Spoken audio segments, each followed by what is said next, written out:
looking at food security and whether or not this could be the way forward when it comes to exiting the middle income trap that Malaysia has been afflicted with decades long. Joining us on the line is Datuk Dr. Rais Hussein, the President and CEO of EMIR Research. Dr. Rais, we've done some extensive conversation in terms of food security, but the latest research that EMIR Research has produced is actually quite extensive. Maybe you can walk through us in terms of where we are at right now when it comes to food security, particularly when it comes to the role of food security in exiting or using it as an exit of from the middle income trap. Dr. Rais. I think 4 or 5 days to Hari Raya, we are talking about a very important topic that is going to be even more important for months, days, years to come, food security. We know that the recent GFSI, Global Food Security Index, have shown that Malaysia has unfortunately going down the slippery slope in terms of food security. And we've seen in terms of the indicators with regards to sufficiency of supply, they have labeled us very weak. We have a plunge of 40. Let's pull in some graphics. I have here a slide that is produced by EMIR Research. It shows effective national food security strategy leads into greater food availability and lower food expenditure. Maybe you can talk to us with this graphic. When you talk about the crucial role of food security, obviously the three elements: effective national food security strategy, greater food availability and affordability, which becomes the basis of GFSI, lower food expenditure as a share of the overall household spending. If you look at what will be the impact, you see on the six items. But this is the most important part, the snapshot of Malaysian profile in GFSI. If you look at the sufficiency of the supply, we have experienced the biggest plunge at 48.1 points and 0 score for the dependency on chronic food aid. I think this is the three red areas that you can see. It's a very important area that we need to be focusing on. Obviously, a plunge of 48.9% is never a good story to tell. And then we also have an issue of the water, where we have a serious issue. It has been marked red, and also the political commitment to adaptation at 24.6. So some of them might dispute and discuss and debate on the findings of GFSI, but sufficient to say that the whatever findings of the GFSI closely resembles what is the ground reality when it comes to the food security element in Malaysia. So this is let's take just two examples here. You talk about rice, which is a staple food, and we have never achieved the targeted 70% self-sufficiency. And it is now bordering around 61, 63%. Even then, the statistic that is available, some suggest that some portion of it is actually smuggled out of Thailand. So we are serious issues. The second issue that we like to point out is the recent chicken and egg story. Unfortunately, although we are self-sufficient, 107% or more for chicken, but we still had that interim period of shortages with regards to the way it was managed. I think the policies were not very comprehensive. We were targeting and introducing policy that is not supportive of to ensure the food security in the area of chicken. For instance, we are not focusing on the supply side of the chicken issue, which is the chicken feed, which the price went up by 70 to 80%. And we largely import it from Argentina, Brazil, and Thailand. And on top of that, there's an increase in freight charges by 4%. So this really hit hard the poultry industry. So this is, we need to have a consistent, a coherent and congruent policy to ensure that we will be able to address the food security issues. Let's look at the National Agro-Food Policy, or the NAP 2.0, in this particular graphic that we can show you right now. It shows the net food import of 30 to 35 billion. It provides no internal and external shocks. However, this might not necessarily be good moving forward when it comes to the next 10 years, heading towards 2030. Doctor, maybe you can share with us the ideas on this particular graphics. This is a very important statistics that we need to really understand. If you look at the growth, it has been exponential in terms of food import. Unfortunately, we are probably reaching about 75 to 85 billion in the year 2022. Again, to get the statistics and data is not easy, unfortunately, in the context of Malaysia. But be that as may, we look at the growing exponentially.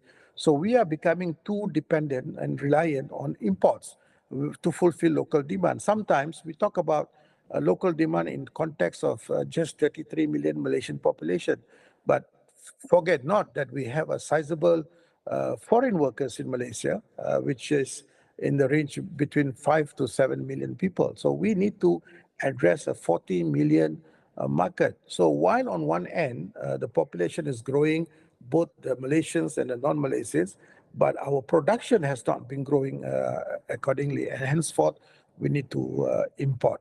And this is largely, although we never want of agro-food policies and national agro-food policy again in 2.0, but the issue and real challenge is that the execution of those policies has to have the desired impact. Right. We need to talk about the policy shift on, say, for instance, cash crops versus food crop. One area to look at is whether or not industrial plantations is heading in the wrong direction. What's your thoughts on this? The other big challenge that we have identified very clearly, I think this has been also identified by the decision makers and policy makers, is that the issue of the cash crop versus the food crop. Obviously, we have seen that our arable land is defined as the land that used for agro-food, has been continuously on a huge decline. We are hitting about 2.5% according to the FAO statistics. That is one of the lowest in the world. For comparison's sake, Bangladesh has about 22% arable land. So there's a big issue here. However, my EMIR research view is very simple. You can continue with the cash crop front, but do not sacrifice the food. This is very important. And nowadays, with the advent of the technologies, agri-tech, fertigation system, and many other technology that can be used, incorporating the 4I into agri, we don't really need a lot of land, yeah?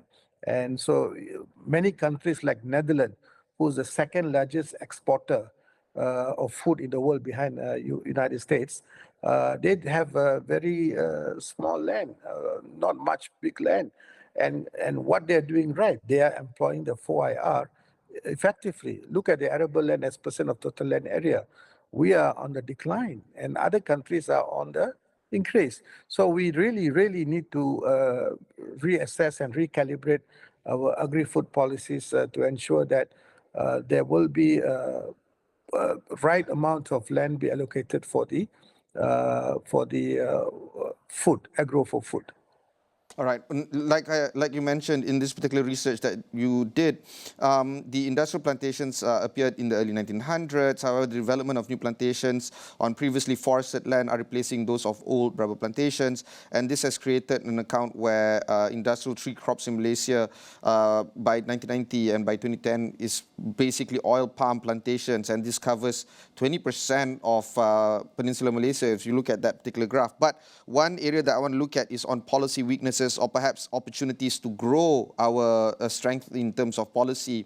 It looks like the SSR for most of the food categories are actually not really good, anywhere from vegetables to particularly when it comes to fish. It doesn't provide a promising story here, Doctor. Am I right? Yes, there are some areas that we have done well. If you look at some of the fruits, for instance, pineapple, banana, guava, and so on, we are doing well. Chicken, we are doing well. The only issue here is that the other side of the coin, let's look at chili, for instance. Chili, a very relatively easy vegetable to plant. We are only self-sufficient. Our self-sufficient ratio here is just 29.3, about 30%.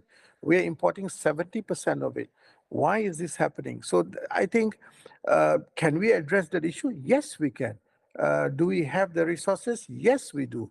Do we have the land? Yes, we have. Do we have the technology? Yes, we have. Do you have the people to do it? Yes, we need to excite the young to come into this area of business. So I think uh, there are some mismatch in terms of policies. There are some issues that has to be addressed. And the good news is, it can be addressed. It's not that it cannot be addressed with a little bit of political will and a little bit of right and concrete policies way forward. We will be able to address these issues in a more medium to long term basis. I think we've so far taken so many short term policies, short term strategy, which is not going to help us. Again, look at the back of the possible geopolitical issues that has a big impact in our food security. Russia, Ukraine, for instance, will affect our fertilizers, for instance. We will have a huge shortage of fertilizers, and on top of that, the price will balloon.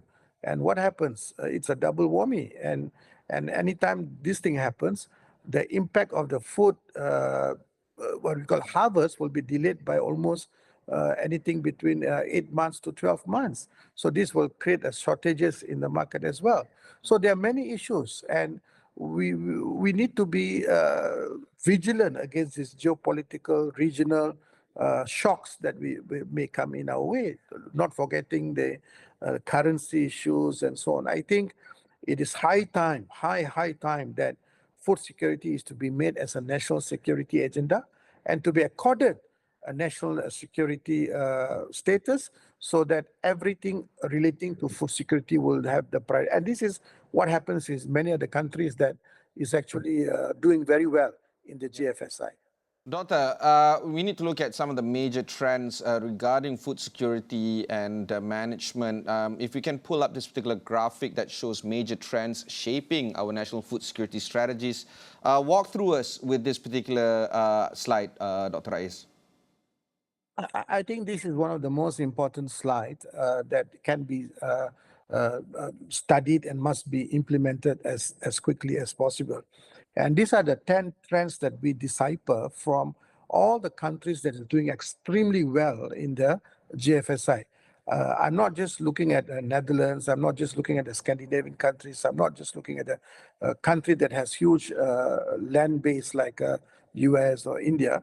I'm also looking at Singapore, and Singapore has hardly any land, but they are doing extremely well in this area. Let's look at the first trend, distinctive national food security strategy as an ecosystem of dedicated government. You see, the thing is that national food security must be marked as national security. This is very, very important. Many countries have done extremely well in this area, has done that. Singapore has done that. Netherlands have done that. Many other countries who rank high. And it is very, very critical, because if we have many government agencies who are looking at the food security across all vertical, it is not just the purview of Agriculture Ministry and Food Security. It has the Economy Ministry, it has the Prime Minister's Department, there's mostly the Science and Technology Innovation. There are many other ministries, the Ministry of Transportation who looks after the transportation part of it, many other. So it is really a collective effort by the entire ministry, and that's why it has to be now in Malaysia, we do not have a specific food security agency, for instance. So I think it is time for us to do that, to establish a new food security agency consistent with most of the other countries who's doing well. Now, looking at other actions towards food self-sufficiency, when you talk about efforts towards food sufficiency, we are not looking about food sovereignty. That is not possible to achieve. But spearheading the effort towards food self-sufficiency is that we need to identify what are the food or the products or the produce, the agri-produce that is critical for us in the context of Malaysia. I think the SSR, the pie chart just now you showed, takes care of most of it. The next one is heavy investment in agri-tech research and development. Countries who have done well, Netherlands, you name it, the Scandinavian countries, even in Singapore, they are investing big time in agri-tech research and development. Are we doing the same? What is the budget that we have allocated for, say, for instance, Mardi? If I'm not mistaken, it's about 20 to 30 million ringgit annually. That's hardly sufficient for a good agri-tech research and development. The next is the particular focus on smallholder farmers. We tend to try to focus on during the pandemic. We realized the big farms and so on have started clamping down on this operation, and therefore shortages of food. Why? Because with the MCOs and this and that, they can't. But the small farmers are the one who's contributing. In many other countries where they are doing extremely well, when the focus is on the smallholder farmers, the country becomes ranked very high in the global food security index. Coming to building vibrant, healthy ecosystem around the agriculture sector, that's important. So if you look one by one, let's look at the trend number 8, making agri sexy for the youth again. Traditionally, it is seen as the difficult, dirty and this and that. But with advent of 4IR and so on, we can make agri really, really sexy for the youth. And the youth has to be brought into, because now in Malaysia, we have another problem, a big problem of aging farmers. And these farmers are getting old, and they are not, the younger children are not really going into the farming. So this is a big problem. So how do you attract them? That means you need to repackage agri. Let's take chili, for instance. For about 3.5 months harvest, you can get about 32,000 ringgit net profit. This is way above any average month or monthly income for any youth who will occupy wearing a tie, a nice tie like yours, Ibrahim, in the office. So I think it is time for us to look at it carefully. And we also have the trend number 10. One of the ranks or ranking that we have did very poorly is the water. And that is, our water is not being managed properly. We have very sick and biologically dead rivers, which is not good for the country. So I think if we can adopt these 10 trends as the going forward trend for us, again, we don't need to reinvent the wheel. They are already there. They are not hugely expensive. You don't have to bring in McKinsey and all that to reinvent the wheel. It's already there. Now, I think for Malaysia, we have so many agencies. I mean, just as a sporadic look at it, we probably have more than 30, 40 agencies. But how to bring these 30, 40 agencies to work together towards a common goal? I think that is the most critical thing. It's unfortunate that many of them are working in silos, and this is a problem of bureaucracy and so on and so forth. So we need to break down all this. Dr. Rais, does this mean that, say, for instance, it can no longer sit within ministries and you need to get, say, for instance, the Prime Minister to instruct, and all these agencies fall within the Prime Minister's department? What does it take for that to happen?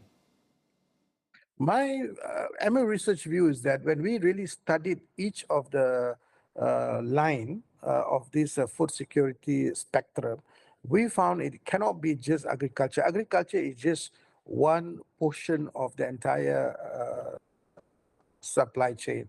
So I think it has to be an integrated approach. And for that, it has to come under the Prime Minister's department, or at least the Ministry of Economy, where they look at the entire spectrum, realm of agriculture from farm to the table.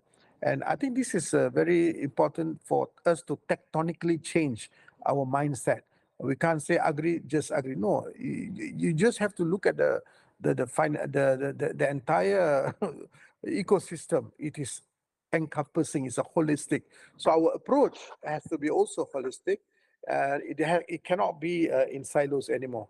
All right, let's look at the suggested 3U solution that MA Research is proposing right now. If you can bring up the graphic. Basically, the first idea is to look at identifying unutilized wakaf land, identifying the second one is unemployed, identifying unemployed or underemployed, and the third is to identify ultimate priority food items. Dr. Rais, walk through us with this.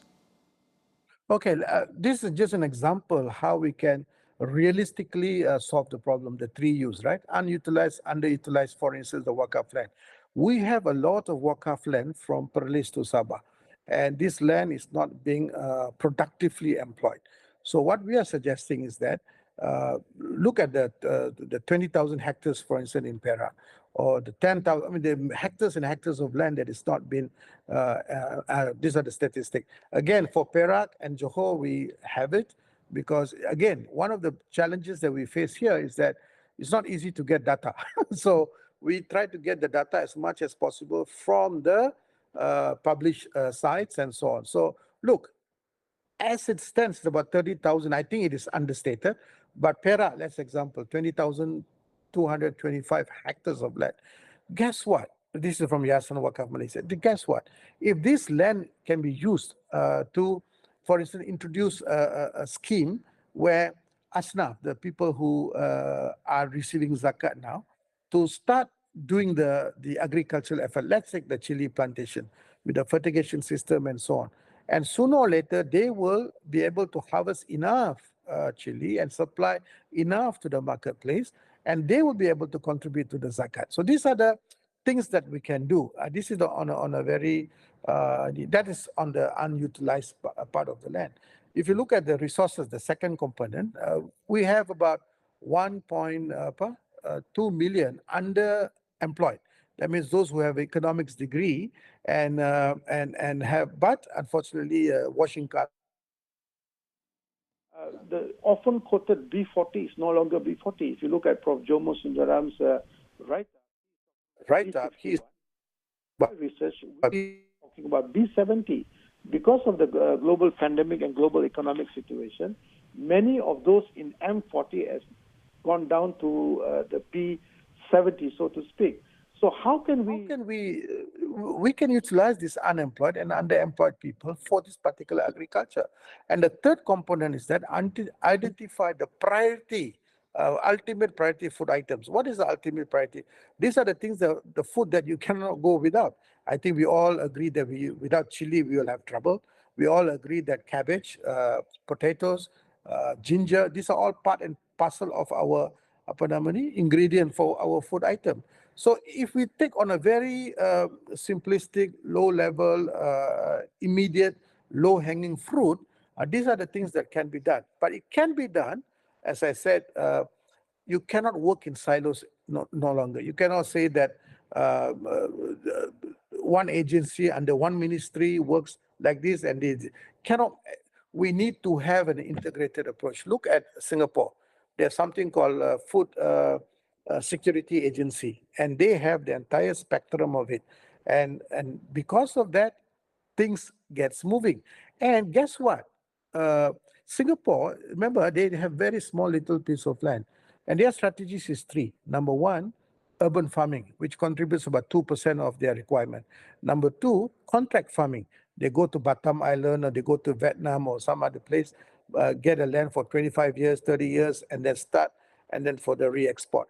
And number three, they have AI-enabled procurement system, which will ensure at any given time, cabbage or chili or tomato, Malaysia can experience some shortages. They cannot because they have 171 different suppliers at any given time who can supply within 24 hours to 48 hours. So do we have that? How is it being done in Singapore, Doctor? Is it through, say, for instance, the item that you mentioned just now, it sits under the PMO? Okay, it is under agency by itself, which integrates all the other, like for instance, they deal with the land. For instance, whether there is land available or there's empty building, a building is vacant. Remember now we have vertical farming. So they become the one-stop center for anything, everything about food security. Remember, they didn't use the agriculture. They use Food Security Agency, or Food Safety Agency. Likewise, Malaysia, it is high time, really, really high time to have a Malaysian Food Security Agency that takes care the entire spectrum. Now, then the debate will be where it should be located.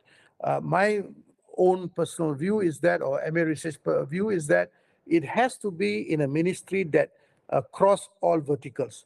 It cannot be one area. Then the element of territories and this and that. So ideally, it's either the Ministry of Economy, which you can create a food security agency under that, or to give importance, I think the importance must be there because food security is going to be a big issue globally in the next few months, years to come. Should come under the Prime Minister's office itself. And again, the model is that it has to employ the model of input, output, outcome, impact model.